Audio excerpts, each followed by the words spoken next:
¿Te gustaría conocer otra idea de qué es el liderazgo, qué tipos existen y por qué en este siglo ya no sirven los antiguos modelos que se han utilizado de liderazgo? ¿Te gustaría también conocer la diferencia entre ocupar una posición en una organización y liderar de verdad un equipo de trabajo? Si es así, quédate porque este capítulo va a interesarte mucho. ¡Empezamos!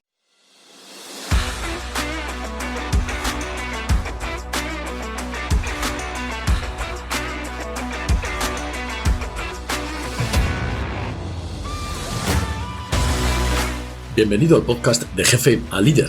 Si eres profesional del mundo de la seguridad, pública o privada, mandas un equipo o perteneces a uno y no te conformas solo con mandar, sino que quieres liderar e influir de verdad en tu equipo de trabajo, debes seguir formándote, pero no un periodo de tiempo limitado, sino toda la vida.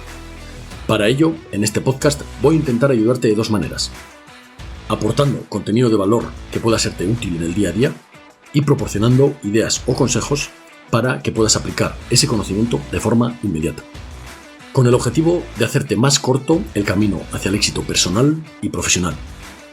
Soy Jesús Soler y, si me lo permites, voy a acompañarte en este camino de aprendizaje y crecimiento. ¡Comenzamos!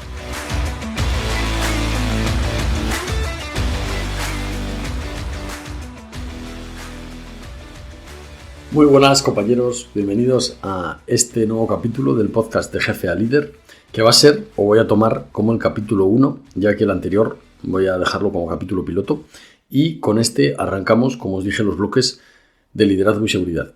Y este va a ser el primer capítulo del primer bloque de 5 capítulos de liderazgo. Arrancamos pues con este podcast como tal, y quiero daros la bienvenida a todos otra vez y agradeceros que estéis aquí, porque podéis estar haciendo cualquier otra cosa, pero habéis elegido seguir formándoos vía podcast. Así que muchas gracias por estar aquí y bienvenidos. ¿De qué vamos a hablar hoy? Pues vamos a hablar de liderazgo. Vamos a dar una definición que a mí me parece correcta y sencilla. Vamos a hablar de los tipos, de unos valores que a mí me parecen fundamentales para liderar. Vamos a ver la diferencia entre liderazgo de posición y liderazgo de permiso. Y vamos a, como siempre, dar una anécdota y unas aplicaciones prácticas para que podáis poneros en funcionamiento, tomar acción y empezar a trabajar en vuestro liderazgo desde ya. Bien, empezamos por el principio. ¿Qué considero yo que es el liderazgo? Durante mucho tiempo, o durante toda vuestra vida y vuestra carrera profesional, habréis visto o oído distintos tipos o distintas definiciones sobre el liderazgo. Para mí, el liderazgo podría definirse en una sola palabra, que sería influencia. Y si tuviera que desarrollar una definición tipo RAE, ¿no?, pues sería que el liderazgo es influir positivamente, esto es importante, en un grupo de personas de nuestro alrededor, que puede ser de nuestro ambiente personal o profesional, para alcanzar juntos un objetivo común. Y hay una cosa también que considero importante, y es a pesar de las dificultades. Es decir, repito, influir positivamente en un grupo de personas a nuestro alrededor para alcanzar juntos un objetivo común. Aspectos importantes de esta definición, o que yo considero importantes, que sea positivamente, ¿vale? Hay muchos líderes que influyen negativamente, y eso, desde mi punto de vista, pues ni siquiera lo considero liderazgo, ¿vale? Porque hay mucha gente que influye en los demás, pero lo hace desde un punto de vista negativo, o que está todo el rato criticando, rajando a los demás, rajando el sistema, y es un tipo de influencia, pero no es positiva, ¿vale? Entonces no lo considero liderazgo. Y también otro aspecto es que podemos influir tanto en nuestra mente personal como profesional, porque todos tenemos varios roles y en todos ellos podemos influir. Y también a pesar de las dificultades, porque durante ese transcurso de dónde estamos a dónde queremos llegar, pues van a presentarse dificultades. Y el buen líder también sabe lidiar con esos problemas, ¿vale? Y esta sería un poco mi definición, o una definición sencilla que abarcaría todo lo que yo considero importante en el tema del liderazgo. Y otra pregunta que quiero resolver y que es muy típica es: ¿el líder nace o se hace? Supongo que lo habréis oído por ahí, y si no, pues os la hago yo. Sí me gustaría que cuando acabe este capítulo, si queréis dejarme vuestra opinión de si el líder nace o se hace, yo os voy a dar la mía, ¿vale? Y por qué, y la justificación de por qué pienso así. El líder, desde mi punto de vista, se hace. Y en los últimos años la ciencia ha avanzado lo suficiente para respaldar esta afirmación. Entonces ahora os explicaré por qué. Obviamente tenemos una parte de ese liderazgo que va a ser innata, ¿vale? Es decir, genéticamente vamos a estar predispuestos a tener ciertas habilidades o ciertas capacidades. Y además también vamos a estar muy influenciados por la educación que hemos tenido, sobre todo en la fase de la infancia y de la adolescencia. Pero esa educación ya es condicionamiento, es decir, ya se puede cambiar y modificar, ¿vale? Aunque nosotros en un momento determinado estemos en un punto concreto, ese liderazgo, esa capacidad de liderazgo que tenemos en un momento, o esas limitaciones para liderar que tenemos por los hábitos adquiridos en la educación o durante la educación, se pueden modificar porque no deja de ser eso, adquirido durante esa fase, ¿vale? Entonces podría modificarse. Y, por otro lado, como os digo, la ciencia respalda. Hay un concepto que se ha desarrollado mucho más en los últimos años, pues como ya sabéis, los últimos años se está estudiando mucho también el funcionamiento del cerebro a través de la neurociencia, ¿vale? Que es la parte de la ciencia que estudia ese funcionamiento del cerebro. Y esta neurociencia ha acuñado un concepto que se denomina neuroplasticidad. Desde que se ha descubierto este concepto, para mí ya no hay excusas para decir que algo se te da mal, que eres muy malo en algo. De hecho, esa frase no me gusta nada porque nos limita mucho. El decir, yo soy malo en matemáticas, o yo soy malo comunicando, o yo soy tal. Lo único que falta ahí es trabajo, ¿vale? Entonces, desde que se ha descubierto este concepto, desde mi punto de vista ya no cabe el decir yo soy malo en algo. Porque la neuroplasticidad, digamos que es la capacidad que tiene el cerebro de adaptarse a los hábitos que hacemos día a día. Es decir, nosotros vamos a desarrollar mucho más las zonas del cerebro que más usemos en nuestro día a día. Y me explico.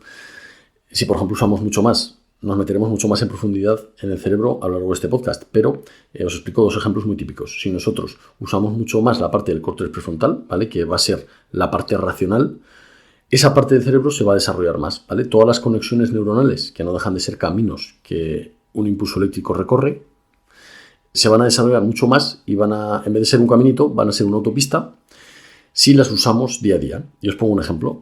Se hizo un experimento con los taxistas de Londres y se descubrió que la gente que se había preparado durante un largo periodo esa oposición para ser taxista, o ese examen para ser taxista de Londres, y los que estaban trabajando tenían aproximadamente o muy parecida el desarrollo cerebral, ¿vale?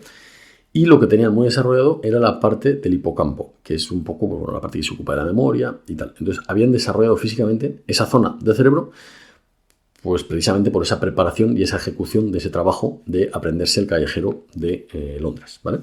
Entonces, este es una muestra más de que la neuroplasticidad hace su efecto y modifica las partes del cerebro que más usamos. Entonces, ¿cómo aplico esto al liderazgo?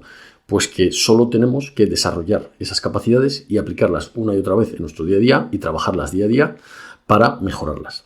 Entonces, desde mi punto de vista, aunque sí que tenemos una pequeña parte genética que nos va a facilitar el tener más habilidad o menos habilidad para adquirir esas capacidades de liderazgo, la mayor parte de esto, y lo veremos también en próximos capítulos, va a ser adquirido, ¿vale? Y por tanto se puede modificar.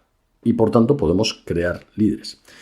Y os pongo un ejemplo. Os voy a hacer imaginar un poco. Imaginad un niño que tiene mucha predisposición genética de nacimiento a las relaciones sociales, ¿vale? Se le da bien tratar con la gente de forma natural. Ha tenido una educación que le ha dado confianza suficiente para salir al mundo y enfrentarse a retos. Pero imaginaos que ese chico se queda en casa y no trabaja de los 18 a los 32. ¿Vale? Se queda en casa, está estudiando o está haciendo otras cosas, pero no sale al mundo exterior a trabajar y no desarrolla esas capacidades profesionales, ¿vale? ¿Creéis que sin trabajar la experiencia en el comportamiento humano, sus capacidades, sus valores y su conocimiento, va a poder desarrollar totalmente esa habilidad de liderar a los demás? Desde mi punto de vista, bueno, habrá de todo, ¿no?, en el mundo, pero desde mi punto de vista lo va a tener muy limitado. Y eso que ha tenido toda la facilidad, tanto genética como educacional, ¿vale? Entonces, pues viendo este ejemplo, desde mi punto de vista, se necesita, por supuesto, una base, ¿vale?, de capacidad o de facilidad para aprender ciertas habilidades, pero a raíz de ahí es lo que nosotros trabajemos, lo que nos va a proporcionar ese liderazgo. Bien, y paso ahora a comentaros o a matar más bien los mitos de los tipos de liderazgo. Durante los últimos años yo he visto en muchos sitios unas clasificaciones de los tipos de líder que hay. Pues lo habréis oído a lo mejor, que es el laissez-faire, el dejar hacer, el líder autoritario, el líder democrático, el líder orientado a las personas, el líder orientado a la misión. Esto ha venido muy bien en un determinado momento para, digamos, darle la importancia que tiene al liderazgo dentro de las organizaciones, pero considero que ahora mismo se está quedando obsoleto. Y explico por qué. Me gustaría que os imaginarais la época industrial inglesa, ¿vale? Es decir, más o menos la época de la película de Billy Elliot. No sé si la habéis visto, pero bueno, es básicamente, pues eso, el Londres de bueno, no sé si es irlandesa o inglesa, da igual, el caso es Reino Unido, ¿vale? O Irlanda. En el siglo XIX, finales del XIX, principios del XX, en el que tenemos una sociedad industrial. Y ahí tenemos, digamos, un liderazgo de capataz, ¿vale? Muy influenciado por esa sociedad industrial y militar, y en el que, pues eso, el mando se ejercía por autoridad, ¿vale? Es decir, todo el mundo obedecía al jefe porque estaba más formado, porque tenía otro puesto o simplemente porque era el jefe y se obedecía autoritariamente, ¿vale? Porque es lo que tocaba. También es la época de la Primera Guerra Mundial, esa época. ¿Qué pasa? Que analizando eso es como se crea, a finales del siglo XIX, del siglo XX, ciertas formaciones sobre el liderazgo en el que nos damos cuenta de que las emociones son importantes y entonces se desarrolla el liderazgo y se quiere, digamos, reglar para formar pues a la generación de nuestros padres, más o menos, ¿vale? Para que os hagáis una idea, yo tengo unos 32 años, mis padres tienen ahora aproximadamente unos 70, ¿vale? Porque soy el pequeño de muchos hermanos, pero en ese momento se crea esas formaciones para dar solución a eso, ¿vale? En el que se le da más importancia a las emociones y se le da importancia, o digamos que se coloca en el top de esos tipos de liderazgo al líder democrático, ¿vale? ¿Qué pasa ahora en el siglo XXI? Que hay una revolución de la información y todo el mundo tiene acceso a toda la información del mundo de una forma brutal. Y además la sociedad avanza a un ritmo que no nos permite, digamos, estandarizar una formación para un largo periodo de tiempo. Entonces nos encontramos, y además os lo aseguro porque lo he visto yo con las unidades que me han dado, que la gente que viene exige otras cosas, ¿vale?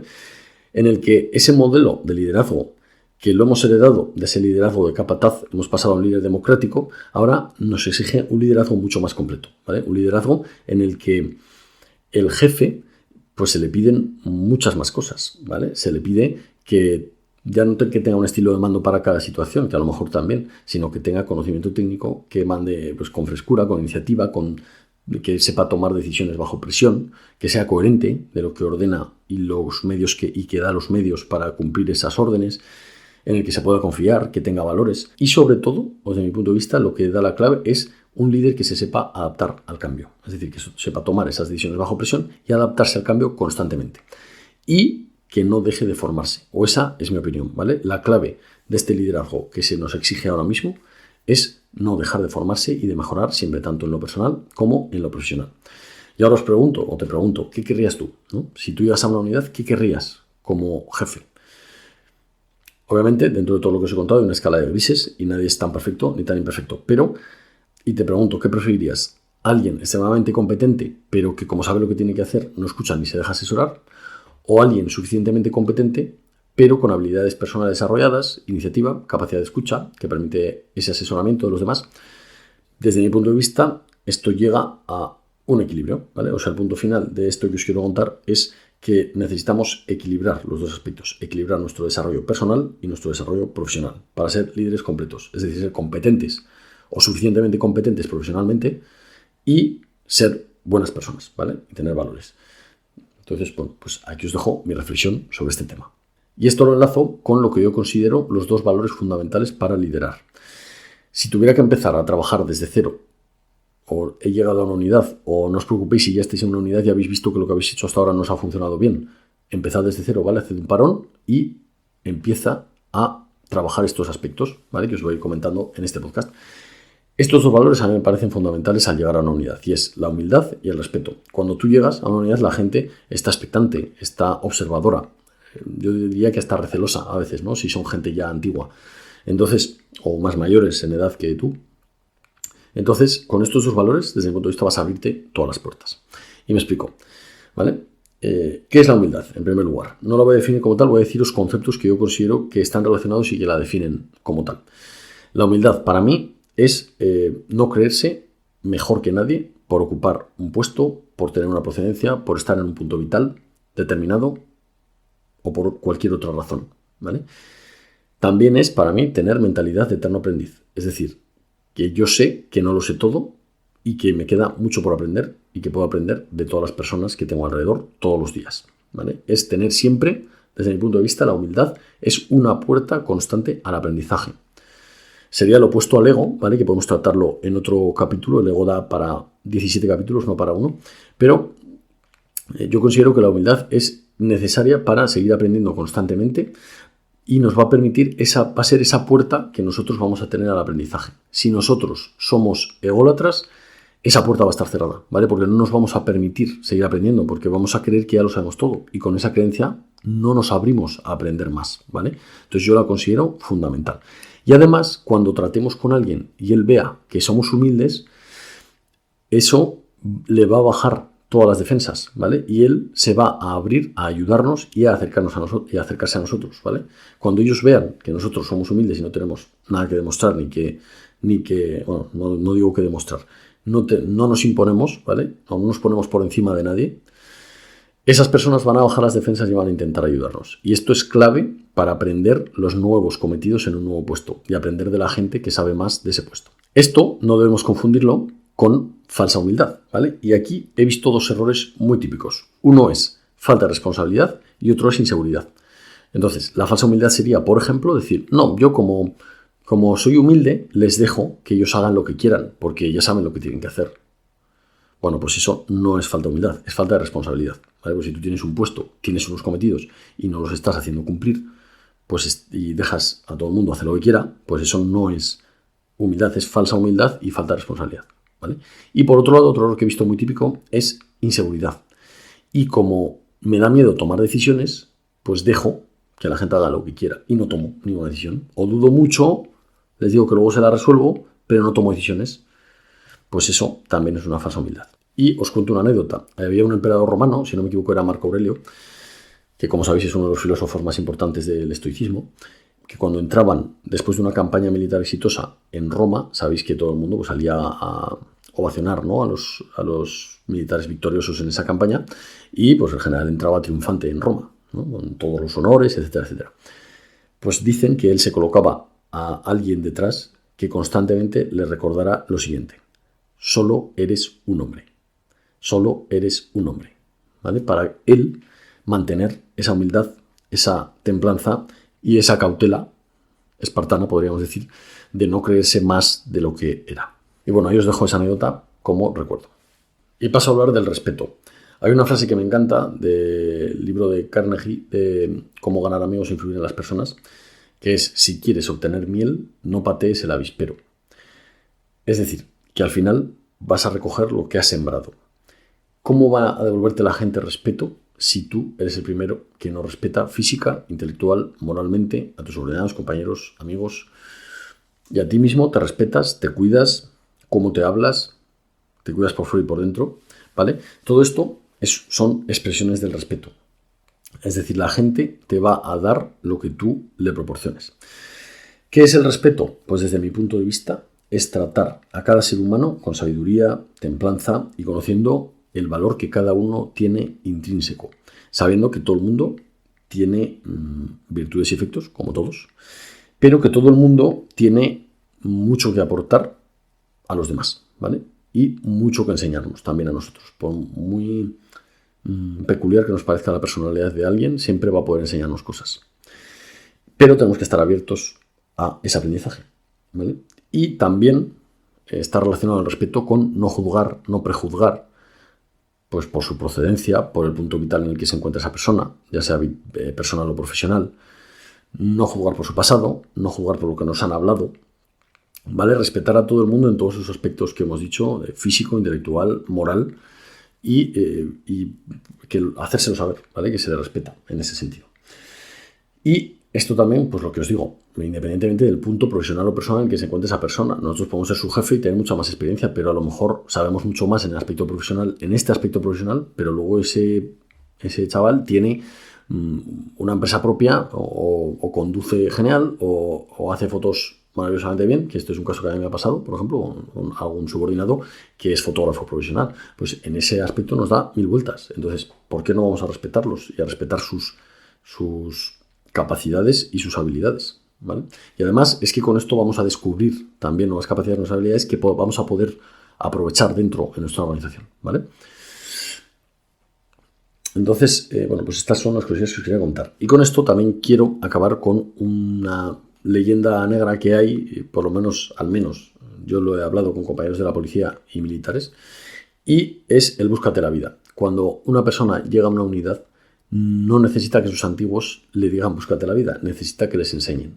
¿Vale? Entonces creo que es una cosa con la que tenemos que acabar a nivel formativo y moral, que es con el búscate la vida. Es decir, dar el cometido, pero no dar los medios para que la gente lo cumpla, ni el conocimiento. Entonces, bueno, a ver si entre todos pues, conseguimos acabar con esto.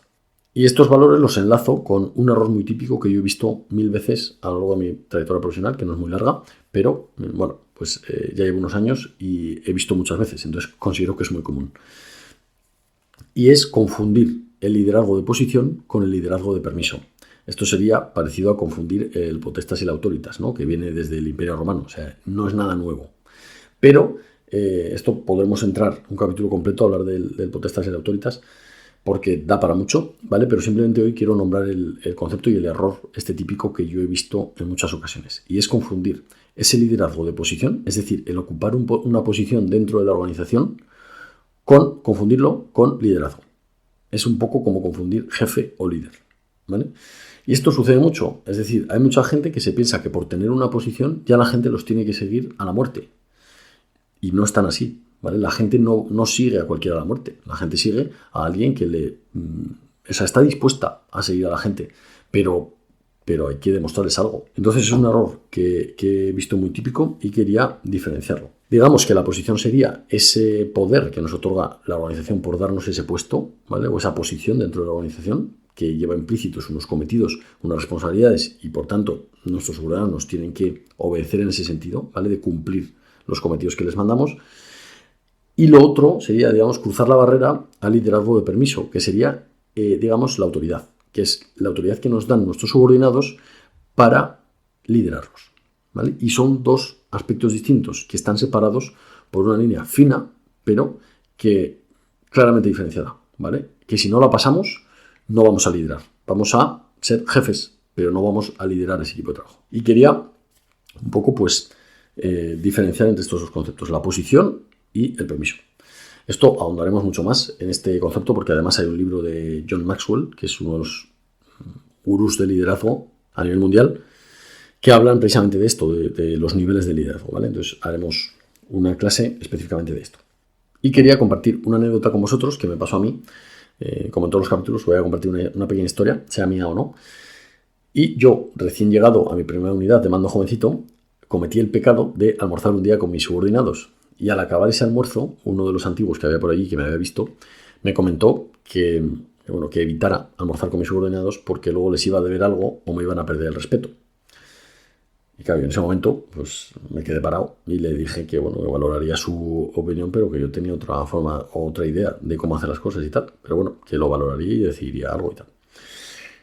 Y visto ahora, a posteriori, pues me parece un poco una aberración, ¿no? Que te digan eso nada más llegar a una unidad porque te puede condicionar.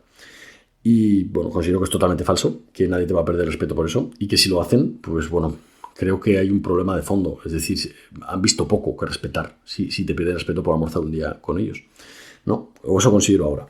Pero en ese momento, pues sí que me planteó una duda de decir, no hay otra forma de liderar, ¿vale?